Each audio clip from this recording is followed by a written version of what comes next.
প্রিয় দর্শক, আপনারা সকলে কেমন আছেন? আপনারা জানেন যে বাংলাদেশে পূর্বাঞ্চলের কিছু অঞ্চল প্লাবিত হচ্ছে বন্যায়। যা জানা যাচ্ছে তা হচ্ছে ফারাক্কা বাঁধ সহ কিছু বাঁধ খুলে দেওয়ার ফলে বাংলাদেশে অতিবৃষ্টি এবং বন্যায় প্লাবিত হয়ে যাচ্ছে ফেনী, নোয়াখালী, কুমিল্লা সহ দেশের বিভিন্ন অঞ্চল। দর্শক, আপনারা যারা আমার ভিডিও দেখছেন বা দেখেন, তাদের সকলের কাছে, আপনাদের সকলের কাছে আমার বিনীত অনুরোধ, যে যেভাবে পারেন, যে যেখান থেকে যেভাবেই পারেন, বন্যার্তদের সাহায্যার্থে এগিয়ে আসুন।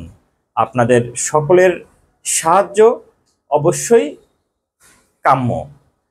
আমাদের সকলের সাহায্যে অবশ্যই বন্যার্তদের পাশে আমরা দাঁড়াতে পারবো।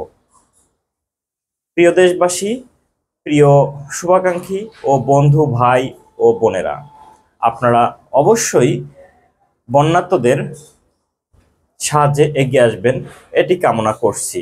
ধন্যবাদ।